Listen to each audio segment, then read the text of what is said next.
Y'all done cut all into my time. I can't even really break it down the way I want to break it down. But, man, the most important thing is that we have the conversations.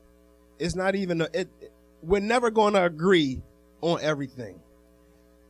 As a adult who evolves, on Friday, sometimes I don't agree with what I said on Monday because I'm growing. So we're not always going to agree, but we have to have the conversations, especially when we're dealing with this self-hate. So now, with my new book that deals with self-hate, The Great Hijack, The Stealing of the Black Talented 10 Through a System of Self-Hate. And what I dealt with in this book, maybe a year and a half ago, I had a lot of people asking me to do a video on self-hate. And I don't like to just do videos on stuff that I don't know anything about. So I'm like, well, let me do a little research so I can see what I can dig up on this, so I can go and do a little 5 to 7 minute video on self-hate. But as I began to dig and dig and dig, it got a whole lot deeper than just a 5 to 7 minute video, and it ended up becoming a book because I began to uncover a system that creates it.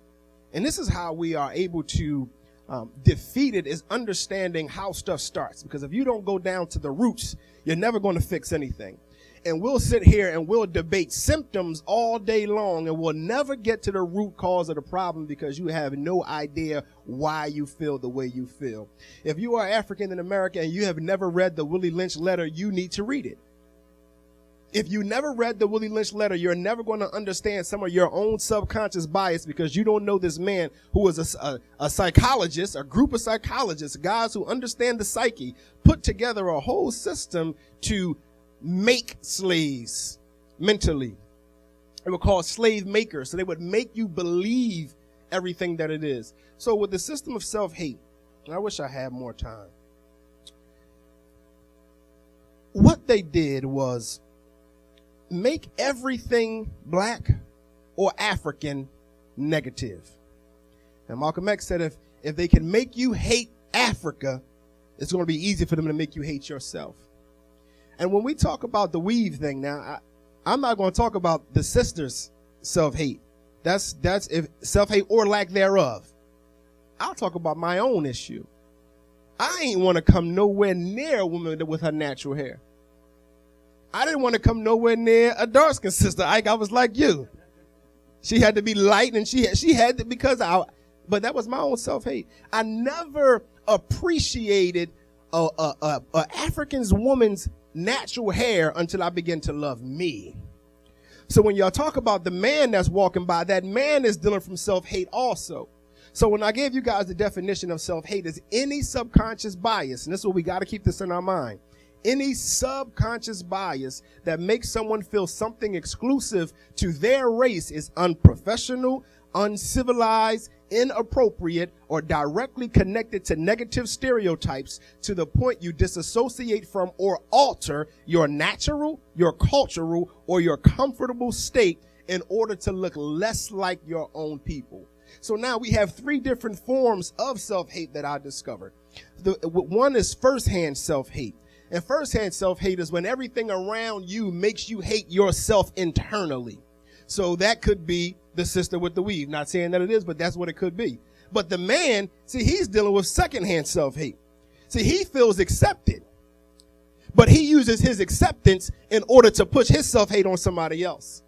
And we saw this when Wesley Snipes blew up because the dark-skinned men came in, but we ain't like our dark-skinned sisters. That's secondhand self-hate. And then we have a subtle self-hate where, and this is where a lot of us find ourselves, and especially in our neighborhoods, the subtle self-hate is when your people have been beat down so much that you just accept a lower standard of living. Some years ago, I did something. I started saying, I dare you to want more. And I went on this campaign, I dare you to want more, I dare you to want more. And so many people felt like every time I said, I dare you to want more, I was telling you weren't doing enough. And I began to talk to people about wanting to start your own business and being an entrepreneur. And I had a conversation with a sister, and she's like, so are you trying to say is something wrong with having a job? I said, there's nothing wrong with having a job, but you can't limit yourself. She said, well, my grandfather was proud to be a janitor. I But just because he was proud to be a janitor does not mean he should be proud to be a janitor. But we have to understand that your grandfather was from a different era where he probably could not get anything else. But now, if you still have the same mindset your grandfather had, when there are more opportunities out there and more chances to do so much more, you're dealing with the subtle self-hate. So now the system of self-hate operates with four parts. Now, system is a organized and purposeful structure with members, factors, and parts that simultaneously influence one another to further their activity, the activity of the system, in order to complete the goal of the system. So we have 5 parts to the system of self-hate. We have economics, we have education, we have entertainment, we have etiquette, and we have news. And I'm going to deal with some of the things that people were talking about, especially when we get to this education, because this thing is really deep. So we start off with economics. Now, how many of you heard of Black Wall Street? How did you feel when you first started hearing about Black Wall Street? You felt a sense of pride, like, damn, we did that, right? Now, when we think of Black Wall Street, we think of Tulsa, Oklahoma. Tulsa, Oklahoma was not the only Black Wall Street. It was Black Wall Streets literally all over the country. Everywhere we were, we created towns that were thriving more than any other towns. In 1921, which is called Red Summer, they burned them down. They burned all of them down. You see that pride that you have thinking about what we did? Imagine how much pride they had in their own towns. See, there was no self-hate then because they were segregated. They were in their own towns and everything was black. So they burned it down because we can't allow you to have this kind of pride in yourself. We can't allow y'all to do all of these things. But then we learn about the Black Wall Streets that burned down. But what we don't learn about is that we rebuilt them. We rebuilt all of them and even more until 1956. It's called the Highway Act. And in the Highway Act of 1956, they eminent domained all the black business districts. And eminent domain is when the government can take your property for allegedly something for the betterment of the people. So they said, we need to build highways so that people can have access to different cities faster. And so what we're going to do is we're going to destroy every black business district. We're going to take all of that, so we're going to take their pride. But we got to understand they're always thinking forward. This also coincides with integration. Integration started in 1954. And what they did with that, they began to do what Malcolm X called token integration. So now they destroyed our economic base, right? Now all of the money that we had coming in is gone. But they did this integration and they began to take the best of us and say, come live with us. Which creates what I call the make it out the hood syndrome. See, we think it's okay to want to make it out the hood, but nobody wants to make it and help the hood. That right there is self-hate. I remember in the 90s when, I'm from South Philly, when black folks was finally able to go move to Snyder Avenue. Oh man, they was somebody. Oh man, when you moved from South Philly and you moved to Yaden, oh, you was somebody. Oh, if you moved to Darby, oh, you was somebody. You were successful. Why? Because it's no way you could feel like you're a success if you're still around your own people. And so this is how they use the economics to instill a self-hate in us. So now they destroyed all of our stuff. They eminent domained everything, right? And then they redlined us, which means they put certain areas where you can live. So if you were black, you could not live in certain places, even though it was post-segregation. The redlining, you still had to live in certain spots. And they built a bunch of housing projects. Now, we really don't think about words, right? You know what a project is? An experiment. So we have thousands and thousands of people living in housing experiments, piled on top of each other in places with no resources, and you think they're not going to have some kind of disdain to who they are and where they are? How many of you have teased somebody because they was from the projects? Your hallways smell like piss. All of these different things.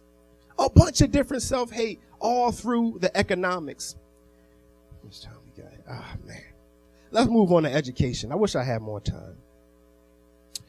Right now in Philadelphia, it is illegal to teach preschoolers how to read. if you want to get funding for your preschool, one of the stipulations is you cannot teach them how to read. It's in the inner city only, obviously. Because if you get out of the inner city, then, they can teach their children how to read, which automatically puts our children at a disadvantage.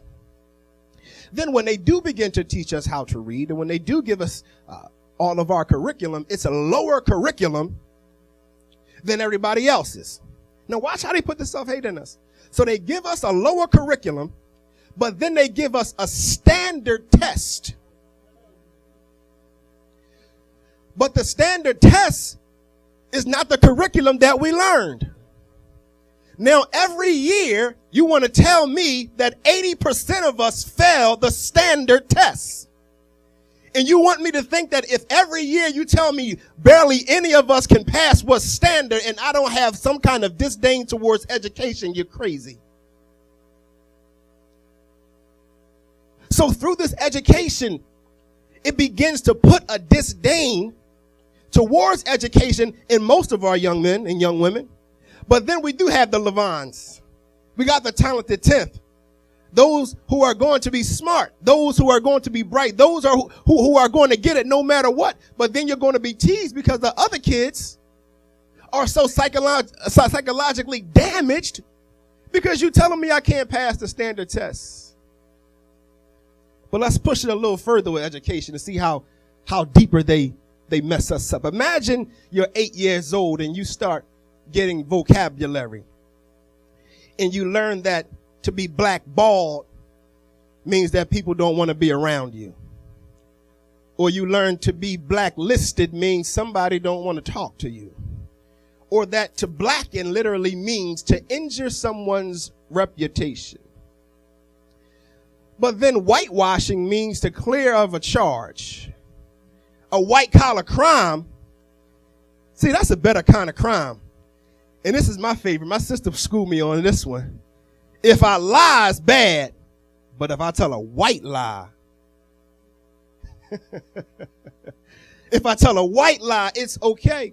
So through the English language, and Martin Luther King talked about that, how they couch everything in language. If you look up the word black in your dictionary, it's always going to be something low and sinister. You look at the word white, it's always going to be something pure and holy. So through everything that we're learning, it's teaching us self-hate. Not only does it teach us self-hate through what it's teaching us, but also by what it omits. The fact that we just learned, many of us just learned about Black Wall Street is a travesty. But you all said, I felt a sense of pride in my people because of what we did, which is why they omit it. Which is why it's not in the curriculum. Which is why when you're in first grade, they're not teaching you about all of these different Black Wall Streets that were all around the place because they don't want you to have any kind of pride. So through the education system, they are creating self-hate in us from children. They'll teach us about the Queen of England. They'll teach us about conquerors who are really just murderers. To the point where Cecil Rhodes went in South Africa and killed millions and millions and millions of our ancestors, yet we want to get a Rhodes Scholarship. If that ain't self-hate, I want to get a scholarship with the name of the man who killed millions and millions of my own people. Now they're going so far in Egypt, they have removed it from Africa. I don't know how they did it, but they teaching it. Egypt is no longer Africa. And now they over there lightening up the hieroglyphs to make them look a different color because they don't want you to have any self-love. They don't want you to have any pride in yourself. And so through the omission of the teachings, what's the lady's name? Jane Elliott. You ever watch her? Caucasian lady. Jane Elliott says, if you graduate high school and you aren't racist, you must have failed social studies. Now, she was talking to the Caucasians. Now, what I would say as an addendum to that is if we graduate high school and we haven't formed some form of self-hate, we must have failed social studies. Because the fact that they only teach us of the greatness of everybody else, but we don't learn our own greatness, as Ike talked about that earlier. When we don't know our own greatness, how can we truly love ourselves? We've been taught to believe that we were slaves, we got freed, and we just been broke ever since. Nobody talked about Queen Nzinga. Nobody talked about Mansa Musa. Nobody talked about any of these things. No, y'all were slaves. Matter of fact, before y'all were slaves, y'all just was uncivilized people in Africa, and that's why we enslaved y'all so we could civilize y'all. They omit that we went in Europe and civilized them. They ain't never gonna teach y'all that. They teach us that we started off as cavemen. No, they were in caves. We had thriving cities with even electric. But they ain't going to tell you that. They're not going to tell you that. They're going to tell you that, what's the guy's name? They say invented the light bulb.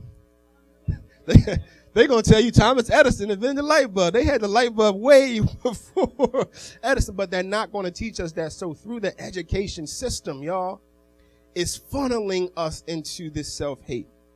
And we go from education to entertainment. Now, I'm going to seem like I'm going off track, but I want you to understand I'm going to bring this back. Now, I talked about Cecil Rhodes. I'm going to talk about him a little bit more right now. Cecil Rhodes was for one, he was a murderer, but he was the top of a diamond cartel. So in the early 1900s, they went into South Africa, killed a bunch of people, and took hold of the diamond trade. At this time, nobody cared about diamonds. Nobody wanted diamonds, but he had all of these diamonds. And so now he had to figure out, how am I going to sell all of these diamonds? So he hired N.W. Ayers, was somebody who did marketing. And they put together this campaign where they put up all of these billboards and they had all of these flyers and it was radio, and they began to push the engagement ring. And they begin to have the flyers with the woman with the rings, the left hand, right? She's happy, and they got celebrities to endorse it, and they made everybody, still to this day, over 100 years later, we still get the engagement ring because of a brilliant marketing scheme. So we don't even know why we want to propose with an engagement ring. Well, I'm letting you know, you want to propose with an engagement ring because of awesome marketing. Now, what does that have to do with entertainment? If marketing can make you make the man desire to buy and the woman to want an engagement ring because of billboards, how much more can watching 10, 15 movies of your own people doing negative stuff, or listening to 10, 15 hour-long albums of your people doing negative stuff, how much more can that cause you to do something? Now, people will try to say that the music or the movies do not cause you to do anything, but that's just foolishness. Because if marketing doesn't work, then why are they paying millions of dollars for Super Bowl commercials? The psychologists figured out some way, somehow, that red makes you hungry. So Wendy's got red in it, and McDonald's got red in it, and Checkers got red in it, and Burger King got red in it, and it's all marketing. You wonder why you was hungry as soon as you saw McDonald's, wasn't you, Tasha? When they can get in your psyche, they can get you to do anything. Now, they'll tell us, right, that the music doesn't cause any actions, right? It's okay. And they was fine when NWA was talking about killing black people. When they made a song and said, fuck the police, all of a sudden it was, you're inciting violence and you're going to cause cops to get killed. But I thought the music doesn't. See, if I come out with a song right now and they say, I'm going to kill these cops, I'm going to kill these cops, I'm going to be on CNN, be on everything. They're going to want me in jail because they're going to say, I'm going to get these cops killed. But nobody had a problem when Mitch Caught a Body about a week ago was the #1 line in a rap song for a whole summer. Reason being because Mitch was black and they didn't care. But they want you to live out, and psychology is called modeling. If I show you doing something long enough, you begin to believe you're supposed to do it. So now, where I'm from, as Cassidy said in a rap, getting a body is an accomplishment, or killing somebody. So the more they showed us killing and the more they showed us selling drugs, we began to buy into this image all because of what we saw. And they do this purposefully. Right now, look at it. What are our biggest shows that we got? We got Power, Empire, Scandal, and Love It. We'll do it with reality shows and How to Get Away with Murder. Now, let's look at what they begin to create because, listen, Shonda Rhimes, she's a good writer. And I can't lie, the twist and the plots and turns is amazing. But let's look at what imagery has been created. Well, let's just deal with Scandal and How to Get Away with Murder. We got two prominent black women, powerful black women, women that any other black woman will want to aspire to be. But neither of them can have a functioning relationship with a black man. In fact, Olivia wants to jump between white man's bed to white man's bed, one of which is married. Annalise is also was sleeping with a married man. So now, and these are our biggest shows. So what does this do? This begins to create the thought that black women are home wreckers. All because of the TV show. Now, if I'm a woman and I don't subscribe to being a home wrecker, I now have to try to disassociate, make sure I'm not like those black women. You see, this is how the self-hate is. It causes us to begin to disassociate from our own people. Now, I not only have to condemn the lifestyle, I also got to condemn you if you tweeted, "I love Olivia and Fitz together." Now, I don't want to say I'm anything like you, all because of a fictitious character. All because of a fictitious character. And this is how they breed more and more self-hate in us. So we did economics, education, entertainment. We're on 4. We're on etiquette. And I was talking to one of my brothers, and he was like, "Man, when I heard you say etiquette, I just didn't know what you was, how that had anything to do with self-hate." Again, I started off saying they make everything exclusively to our culture. They make it wrong, it's inappropriate, it's uncivilized, or it's the key word, ghetto. So now they'll put in a TV show or a movie a black woman doing black woman stuff. She might be clapping her hands, she might be snapping her fingers, she might be twisting her neck. And they're going to say, that's ghetto. Well, what's wrong with doing what we culturally do? See, we begin to subscribe to this stuff. It's our people. If this is what we want to do, then this is just what we do. But they begin to make you feel like the stuff that's culturally exclusive to your own people is wrong. So now you want to, I don't do that. I don't act like that. Again, I don't act like them. I'm not nothing like them. You begin to disassociate from your own people and from your own culture. Nobody can dictate something exclusive to anybody's culture is wrong. It's just something that they do.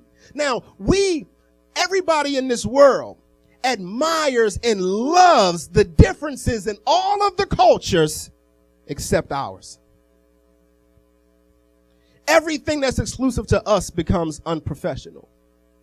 Now, as I've been evolving in my self-love, especially in loving Africa, I was in ShopRite one day, and I saw a sister. She had tattoos all over the place. She had a ring in her nose. She had a ring in her lip. And my first thought, my self-hate kicked in. I said, look at her. She look crazy. She ain't never going to get a job. But then my self-love kicked in and said, well, the carving of the face is traditional African stuff. And putting piercings through your nose or through your lip. This is traditional African stuff. But now I have bought into this American ideal to the point where if I see somebody who mimics or looks like something traditionally African, I immediately look at you and say, you ain't never going to get no job because they made everything exclusive to us unprofessional. So much to the point right now, literally, jobs can discriminate on you if you have dreadlocks. It's law now. That is on the books as an unprofessional hairstyle. Not just the hairstyles. My brother Herman and I was talking one day. something that we used to always hear. It was so crazy now that I really look back and think about it. Some of the older women and men would say, why y'all walk like thugs? I'm like, what the hell do a thug walk like? Like, do I punch, stab, and shoot a bunch of people, and then all of a sudden my walk just changed? Like, what is the walk of a thug? But it wasn't that it was a walk of the thug. It was just a walk of the everyday black man, but we get demonized. In 2004, David Stern changed the dress code for the NBA. He said he didn't tell us what they want the dress code to be. He wanted to make sure you know what he didn't want it to be. And he said, I don't want no fitted caps. I don't want no do-rags. I don't want no baggy jeans. And I don't want no Timberland boots. You can't wear none of that because I don't want my guys looking like gangsters. I ain't the smartest man in the world, but I thought John Gotti and Al Capone and Lucky Luciano and all these guys was gangsters and they wore suits. So Dave, what are you really saying? Are you really saying is it gangsters, or are you really just against looking like black men? And did you just equate what the everyday black man looks like to being a gangster? But look at that. But watch how this turns into self-hate. Now, if I don't want to have the appearance of a gangster, I got to stop dressing like my people. And I then begin to buy into this idea so much to the point where if I see you, Ike, I'm looking at you like, well, you know what? You obviously don't want to succeed in life because you don't want to change the way you dress. You don't want to subscribe to these different standards. So now I don't even want to help you, which is why so many of our people who have made it out the hood don't want to come back and help the hood because they feel like you don't want help or you don't deserve help because you won't change. So if you want to stay true to your roots, it's like, I can't help you because you don't want to look like you want to look. I can't shave my mustache off. You look like a straight pedophile. But if you want to get in certain circles, you got to shave all of that off. And if you don't want to do it, then I got to disassociate myself from you. What else do we have in etiquette? Posture. Now, I consider myself an educated man. And a lot of people who know me consider me an educated man, right? And listen, y'all, I fell like a couple of days ago. And so my tailbone is hurting. So I can't even do the illustration right now. So we just going to talk it through. Because that just hurt as soon as I sat down. I was just hurt. Sometimes I would be in certain places, right? And I'll be sitting down in my comfortable position. Remember that, the subconscious bias, if you deviate from your comfortable state. So my comfortable state, I got a little lean when I sit down. That's what I do. I got a little lean. But sometimes when I was in certain arenas, I found myself sitting up and perking a certain way and looking like everybody else and getting away from what's comfortable to me, because now I want you to have, or I want to have the appearance that I'm just as educated as everybody else in here. So now I believe, this is me, this ain't even nobody else, this is me. I believe that my comfortable state takes away from my knowledge. This is self-hate. I got to change the way I sit in a chair because the way black people sit in the chair is inappropriate. Because they've made everything exclusive to black people inappropriate. And I got to change everything about me. All right. The last part of this is the news. I had a sister I was having a conversation with one day who works overnight. And she said she lived about a couple of blocks from the L. And she said at night she would run from her house to the L because she didn't want any of the men that was in the area to do something to her. I said, has any man ever just randomly violated you? She said, no. I said, then what makes you run from your house to the L every day in fear of what these men are going to do to you if your experience says no black man has ever randomly harmed you? And her response was, I see what happens on the news. Me personally, I have never ever in my life had a random black man while I'm walking down the street at night harm me. Yet, I've always been cautious of that black man coming towards me. Why? What if my experience says I have a 0% chance of the random black man harming me? Why in the world am I cautious every time I see a black man with my experience say he ain't gonna do nothing to me? See, the news over-represents us as the perpetrators all the time. So if it's really only 50% of us or 50% of the crime committed by blacks, the news is going to show it to us 85% of the times. So we're going to see 8 to 9 out of every 10 stories is going to be a black man doing something. To create this in your mind that everything that's going on in your neighborhood when it's not even really going on. You live in your neighborhood. You know what's really going on, but the news that made you think is more crazy than it really is. Which is why so many folks think, I gotta make it and leave the hood, because if I stay, I'm gonna get robbed.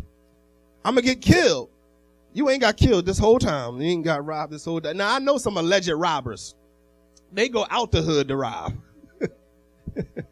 You leave the hood, they gonna find you where you at with your money. They not in the hood robbing, but through what we see on this news over and over and over again, it becomes programmed because we remember everything visually. Whatever image gets put in front of you over and over and over and over again, you begin to believe the image, and now they have created this image that every black man is some kind of violent man. He's some kind of thug, even in death. Trayvon got killed, but he was a thug in the hoodie. Eric Gardner was a thug because he got choked out. Mike Brown was a thug in the hoodie. How can we die and be the thug, but then Brock Turner raped somebody and he's just a misled child? Do you see the difference in how they speak of it? Now, in the 80s, when crack hit hard, they destroyed us on the news. They made us seem to be just animals who don't know how to live, and we just getting high. But now that the dope is hitting the Caucasians real hard, now it's, we got to have sympathy for these people. And it's a sickness, but it wasn't a sickness when it was us. When it was us, it was a war on drugs. And we got to lock everybody up. No, now when it's dope, we got to give y'all a free thing to shoot in your leg in case you overdose. So because they control the news, they control the narrative. And if they control the narrative and you continue to listen to it, then that's what you'll begin to believe. And that is how the news is used to create further and further self-hate in us. In 5 more minutes, and I'm going to be done. And I'm going to open. Jody, I know I'm over time. I'm good. See, listen, I love that when the place is black owned, you can say, we need a little bit more time. All right, we own this, so you can go ahead. If we were somewhere else, they'd be like, you know what, you know your time is up. You know. Now, so as I was uncovering all this, I'm like, well, how do they really get us to believe this stuff? What is it that they do or really use to really get us to buy into this? And I found 3 different psychological buy-ins. Now, the first one is brand protection. So we have some of our elites, in the 80s, late 80s, early 90s. Michael Jordan was famously quoted when they was asking him about speaking out on some travesties that was going on against the Republicans. His response was, Republicans buy sneakers too. I got to protect my brand. I can't say anything that's going to go against the status quo. I can't really say anything about helping black people. I can't really say anything about the travesties that's going on. We see what's going on with Colin Kaepernick. They more mad that he's kneeling than people are dying. And then we have other black athletes who coming out speaking against him, but they won't speak against the murder. Why? Because they protecting their brand. Layla Ali did an interview, and you can hear her heart, and she's like, I'm torn. It's like, I want to say this and I want to say that, but I don't want to offend people, and I got to protect my brand. But protecting that brand was the biggest thing for her. She said, I'm going to be quiet. I'm not going to say anything because it's going to destroy my brand. And once our prestigious people, once they have bought into protecting their brand at all costs, they won't do anything for their people. They'll stay away from their people. The second psychological buy-in is one we touched on a little bit. It's just professionalism. Now, I'm a speaker, so what I do, I've been speaking for 10 years. Now, if you hear my voice, I got a little raspy tone to my voice. I didn't always use that raspy tone because I felt that my raspy tone was unprofessional. Again, going back to the men, the shaving of the face or the changing of your hair. And the sister talked about that being the AV at the mortgage company. They make you feel like anything exclusive to yourself is black. Sean, was I just talking to you about doing something with your hair at the job? Was that you?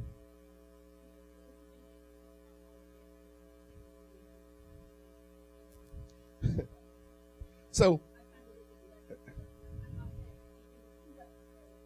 now, was it 2016, 2015? Amanda Steinberg, the young girl from the Hunger Games, beautiful. She talked about this. She said how the imagery that was presented made her look at her hair and think it was just too big. And she said, I just want to be smaller. What does that mean? I want to quench myself.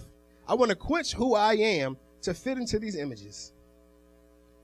And when we're in these settings, it's a tragedy that a black woman can say or feel that I don't want to go and work into the job with my hair in its natural state in fear of how somebody is going to feel about my natural self.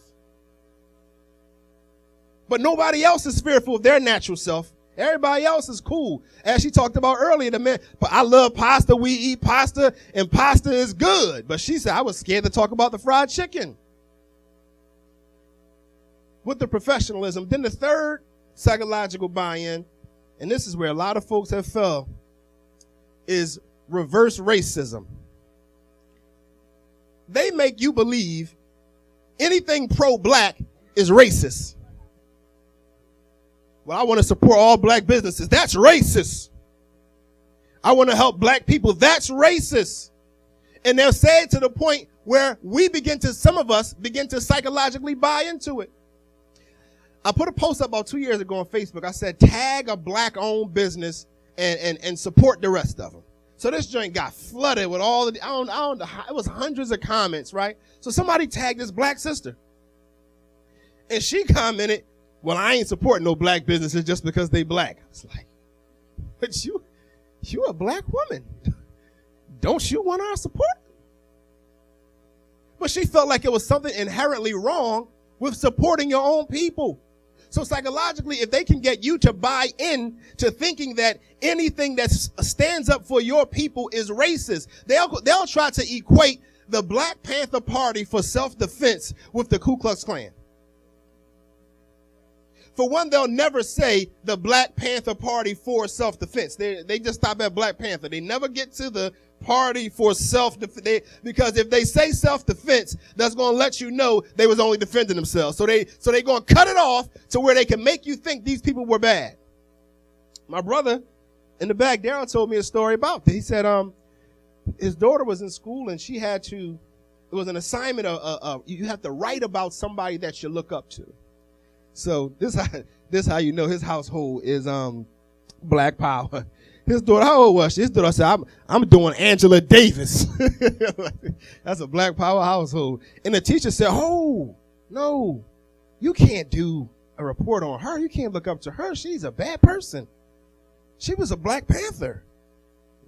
Glad his daughter had some education and stood her ground like, no, she was not a bad person and neither was the Black Panther. So the teacher had to go and, do some research. But the teacher when I remember being young and my parents telling us to hide under your bed because the Black Panthers are coming to get you. This is what they taught them. But then they also taught it to us. Because I'm going to be honest. It's maybe been a year and a half, maybe two, if I push it, that I thought the Black Panthers were good people. Prior to that, I thought they were some radical Ku Klux Klan type people because that's the way I was taught. I was taught that they were black supremacists. And so I'm looking at them as racist when the only thing they wanted to do was feed, clothe, and shelter their people. But if they can get you to buy in to anything supporting your own people is racist, it will put that self-hate into you and keep you from doing anything to building up your people. I wish I had more time. But I don't. But I would definitely take some comments or some questions. right now over what we just discussed. Yes, and then you. Hold on. Can we get the other microphone? All right. Shauna, can you help me out and pass this around? Brother, my brother right here. Right there. It's not on though. You got to turn it on. Yeah, can y'all hear me? Yes. Okay. It was two things you said. Two things that stuck out to me. The first part was about Africa and education. Mm-hmm. It reminded me a lot of a high school Imhotep charter. Okay. Because growing up, I always thought anything with African started a fight. Like kids would trade insults, but like the top thing was like an African booty scratcher, right? Mm-hmm. But in high school, all 4 years at Imhotep, everything was African based. 9th grade year, we took African history. Sophomore year, we took African American history. And then junior and senior year, we had to pick a different African American to talk about, and that'll be like the focus for the whole year. And so it taught me to be more proud about who I was and who my people were and what we could accomplish and all that. And being here today also affirmed that, and I'm glad I came here. I appreciate that, man. Appreciate that.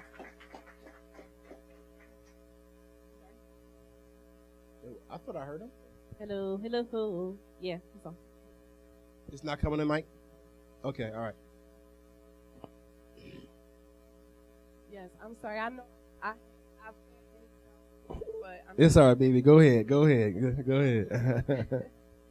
But as a black business owner, my mission is to employ, African American males. Well, go ahead and plug your business, Dave. What's your business, Dave? We want to support your business too. Well, I actually have two components of my business. One is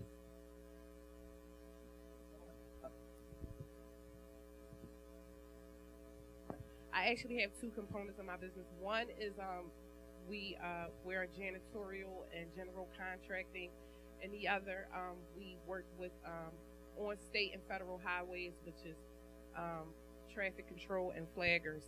And my mission is to employ African American males. And no, I'm not racist, but I know how important it is to, uplift the African American household by, employing the black male. But I will also say I've struggled because, I have one website, and then I'm going to have another website for the other component of the business. But when I first was developing my website for my business, the first thing that came to my mind was to put white people on my website. I didn't want to display black people on my website because I knew if they seen a black face on my website that I wouldn't really get the business that I wanted. I wouldn't be able to get the clients that I wanted. And, and even though those are the people that are coming to service you, those are the people that I, intend and, employ and stuff like that. I don't want them on my marketing material. I don't want black faces on my marketing material because I know if they see black faces, I'm going to be discriminated against. I'm going to be automatically discounted, and I've dealt with black clients where they say, I don't really like to deal with black people because they don't never have it together, or it's always something and this and that. And then I deal with when I deal with white clients or whatever, they're more propelled to, they're not trying to nickel and dime me. If I say this is the price, that's the price that they're going to pay, and they even pay more. But then, when I go to service, African, they always want it. We ain't about to talk bad about the black people now. Well, I'm not. We No, ain't not about like to that. do that. But not yeah, but like listen, that. go ahead and put your black people on there. Don't cross over. In the words of J.T. Matthews from the 5 Heartbeats, how come don't nobody ever cross over to us? All right, Yes, next question. Thank you. A crossover ain't nothing but a double cross. That's my favorite movie, The 5 Heartbeats. I quote it all night long. Anybody else have any comments or questions about anything we just discussed? I'm a black business owner, and I have a tow truck.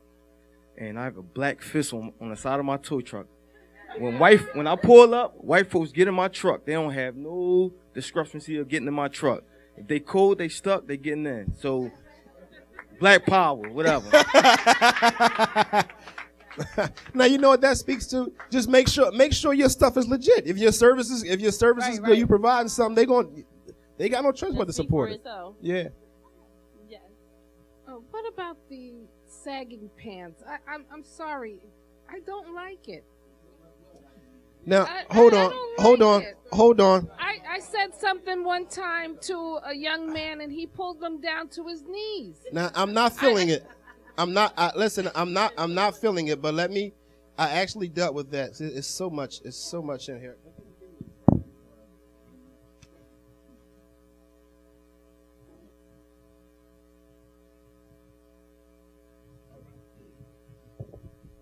Because I don't like the style. But we can't look at them sagging the pants and then begin to look at them as if something is wrong with them inherently. Mark Lamont Hill says, before black people pulled their pants down, they were still being locked up. If we continue to tell young black men that they can behave or dress or otherwise demonstrate their way out of police oppression or police abuse, then we're blaming the victim. So now, while I do not like the style, in the 90s, I had some purple jeans. I don't like that style no more either. But if my purple jeans don't make me a gangster or a thug, we can't just look at, all right, this is the style these young guys want to wear. But we can't look at their style and label them as a different type of person. We're putting people in categories of negative people because of their style. We can't do that to each other. Again, now I ain't gonna wear my pants down. I don't understand it. But what we cannot do is label people according to something that we disagree with about their style. Ike, and then I saw a hand back. Was that you, Lexi? Javon? I agree with a lot of what you said, everything pretty much. One thing I can say is that I personally experienced is that when I first got into this investment industry, just investing in different platforms, at first, and a lot of us do this, we try to go around these individuals or leave messages talking proper. Speaking like, yeah, guys, and all this kind of stuff, like, they don't respect. Let's not say proper. No, not proper in the we're sense changing our tone to sound more European. To be accepted by a European or a Caucasian group of individuals. What I realize is that me being me and steadfast, because I'm strong on terms of I put Caucasians in their place.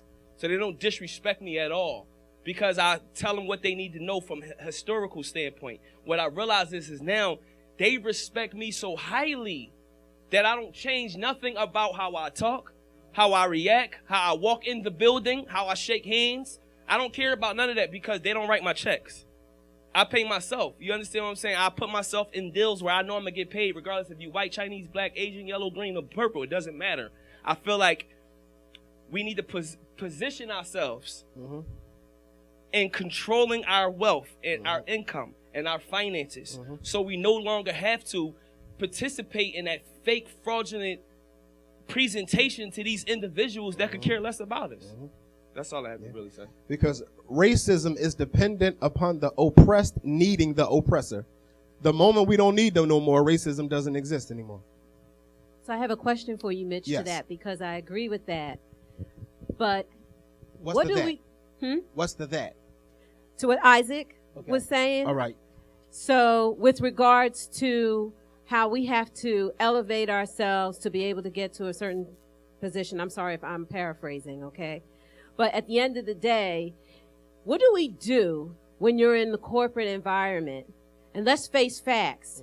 Whenever someone has to take one step, we have to take two. What is your response to that? Because to that point, to the lady with the baggy, that's talking about the baggy pants, I told you where I work. Now, I have my own business, but I told you where I work.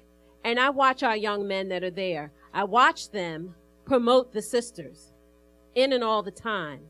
And I'm always having conversation with the young brothers, just trying to tell them, to his point, you know what? I know you don't want to hear it, but you got to pull your pants up. The white boy that's coming in the same door with his pants hanging down is not going to be looked at the same way that you are. And that's just a fact. And I've watched it. I've been with this company for about 20 plus years. So I'm asking you, What do you say? How do we explain this to our brothers? Because at the end of the day, I want that brother to still have a job. Okay? And I've watched some of them not get a job because they were rebellious one way or the other. So what do you say? Well, I'm not going to say I want to explain to them the necessity of changing. My question to you and anybody else is, well, how much of yourself are you willing to lose? How much of yourself are you willing to give up? How much of yourself are you willing to change to fit into somebody else's world? I would tell them to start their own stuff. I'm not with all this. Let's go try to get jobs. Let's start our own businesses. Do whatever it is you have to do. I'm not for not 1% of changing in order to get something from somebody else. I'm not with it. Oh, I hear you. I absolutely hear you. I absolutely hear you. And there are a lot of young brothers that are there that do want to start their own business. There are a lot of young brothers there that do want to be on their own. I think of this brother here. I don't know your name, but just looking or listening to him earlier, there are a lot of brothers that do want to elevate themselves. They want to stay true to themselves. But at the end of the day, they got to pay a mortgage. At the end of the day, they got to pay some bills. At the end of the day, it's almost like, and I'm not making excuses. Don't hear me. I'm just telling you from what I see. But at the end of the day, because I have 3 stepsons that are all 30 plus years old, okay? And at the end of the day, they feel like, well, but I got to walk this line so I can pay my bills until I can get where I need to. The one thing I will tell you that I tell them, like I got my one stepson works at Comcast. I tell him, watch and learn. Take whatever you can from it and whatever you can do he wants to build his own business. Only thing I can tell him is just take nuggets. Just take nuggets with you. But it's hard. It's truly hard. I mean, let's face facts. Well, thank you. Now, I understand. I understand. Listen, this is what I'll say.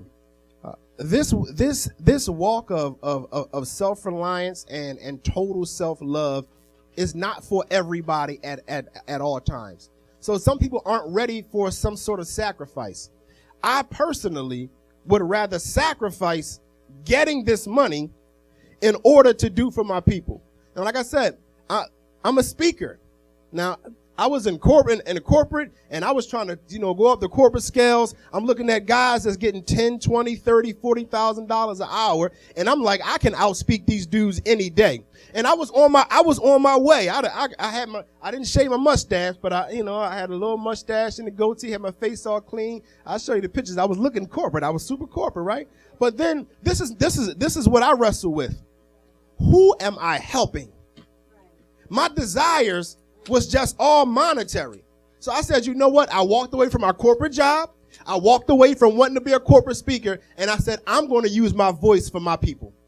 Now, I might not be getting $20,000 and $30,000 an hour like these folks are getting, but I tell you this, I'm making a difference. So I don't care about the money. I got to be true to me because I'm going to inspire a mind. I'm going to inspire a young man or a young woman or older man or an older woman. So I'm willing to sacrifice to stay true to me. And some people aren't there yet, and I don't judge them for it because I wasn't always here. But I believe that's where we need to get to. Javon, did you have a question? Then I see you. You're next. We have another comment back here as well. Okay. Oh, well, you got to get a person the mic. I forgot I was doing that. Okay. Peace, queens and kings again. I wanted to say something about like the self-hate thing. One thing that I just started, a theory that I just came up this year. I just lost two of my best spirits, 2 of my best friends, the gun violence or whatever, and I'm still grieving over that. And I noticed that it was a lot of things that I was contributing to my neighborhood, to the streets, if you want to say, or to the things that we indulged in as like street kids or whatever. And I wasn't doing that. I wasn't contributing to the things that I said I would contribute to. And one thing that I found out that a lot of things that we suffer from as young kids that grow up and get into the things that we get into, and the self-hate piece that we all as black people, inherit, is we don't put no significance on the power of ourselves, the power that we have, the power that we give everything else power over ourselves. Everything else is everybody else, and everything else is more powerful to us in our minds. So when we say certain things, you know what I'm saying, it don't matter, or we got something that I say everywhere I go. Like, we suffer from this condition that we all get, especially the young black woman. It's this I don't care syndrome. And I came up with that by myself. I was like, yo, I just don't want to hear nobody say I don't care near me, especially no woman. Because when I was young, a lot of things that I felt in my internal conflicts, when I asked the people that I love most and that I look up to the most, they couldn't help me. And then when they couldn't help me and they noticed that what I was saying was actually better than what the adults were saying, they put me down for it. And I started to notice, like, people don't value, like, the power of, like, words. You know what I'm saying? We got to know the power of our words, our actions, our thoughts, our routines, our daily routines, what we do. We just got to. And I think that's a key to, like, opposing self-hate. Definitely, man. So. Definitely. We have sister over here, Marquita. Gotcha. We'll take two more after her because we are over time and I don't want to. I'm sorry. Do this too. I guess I'm thinking about what the young lady was saying in terms of, at the end of the day, people had to pay bills, and also what you're saying and being self-reliant. I feel like I'm somewhat in the middle. I'm dealing with my kids are getting to be adults now, and I feel like now is the time for them. Like, my son is 20. And I understand that people are making money different ways now. It's not necessarily the traditional route. Like, I grew up with, just don't catch no baby before you get out of high school, get you a good government job. And that's what I did. And and that's where I've been. But I don't want them to necessarily feel like they got to stay in that box. So I struggle with trying to allow them freedom to, like, explore different things or try it and fail. And so I'm telling them, as long as you're in school, you can stay here. Or you got to get a job if you don't. But at the same time, what his argument is, well, Mom, if I want to work for myself, it's going to take me a minute. I need to do that. So I guess that would be my sacrifice, I guess, to allow him to be able to do that and to kind of unlearn and realize that he's not just a dude on my couch. You know what I mean? This is my son trying to build himself in something for himself. And that's my contribution. Like, if I can't do nothing else for him, I can allow him that space. All the other races operate that way. Yes. See, we want to kick our kids out as soon as they're 18. Mike next, the guy with the camera. We want to kick our kids out as soon as they're 18. But in these other races, they're staying home a whole lot longer than that. Shoot, if you look at some of the Hispanics that's here, not just family members, but sons, but brothers and sisters, and it's a whole bunch of them is in a house. We look at that and laugh at it, but they saving a bunch of money and they're building stuff. Meanwhile, instead of us staying in one house and helping paying the mortgage in this one house, 5 people leave out, everybody paying $1,000 a month somewhere else instead of just staying together and paying off the mortgage in the house we at, saving some money, and then being able to buy a house. So, everything is about us having to retrain our minds on how we think and be open to some new stuff. Yes, Mike. Yeah, hey, I'm Mike from Real Black. Shameless plug. We're showing Ava DuVernay's 13th. If you haven't seen it yet, there's a free screening Friday coming up at the African American Museum at 6:30, and then February 10th we're going to do a screening. It's $5. It's a tribute to James Baldwin. There's a James Baldwin doc coming out on February 3rd, which is amazing if you guys are into that. And then also Birth of a Nation comes out on DVD and Blu-ray if you haven't seen that this Tuesday. But I just wanted to say, I don't want to make any judgments on people in the room, and I think obviously the message today that I'm getting is that the solution for self-hate is self-love. Exactly. Right. So how you define yourself, but I also think that, and there's a lot of layers and reasons why we are where we are, and it's systemic, and it's something that we need to be aware of. But the saggy pants, my understanding is that that's a reflection of jail culture. People are not, you can't have a belt in jail. So people come out of jail and their pants are sagging. So when, gang culture prison culture becomes part of popular culture. When you say support black businesses, but then a lot of the black entrepreneurs put out music that's damaging. Yes. You know, so I don't know. I just feel like there's a double standard. I don't think it's okay to say be you, do you, without being judgmental of people's value systems, because there is self-destructive behavior. Yes. Now, I am 100% against, and I just talked about that in the entertainment, the images that's going out there. So when I say be you, I'm not saying be you in a negative manner. Now, with the pants, the only thing, I don't agree with the pants.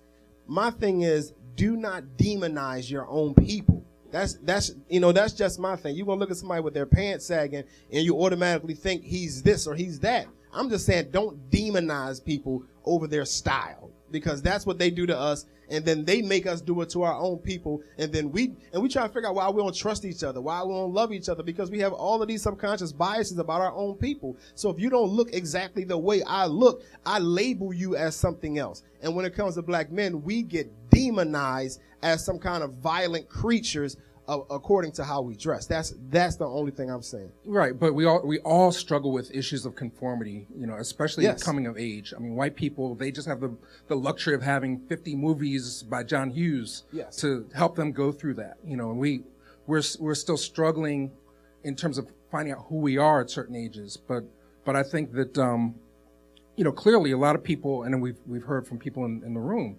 when you're on the edge and the precipice, I think maybe it's just understanding how the system that's set up will lead you down certain paths that are self-destructive.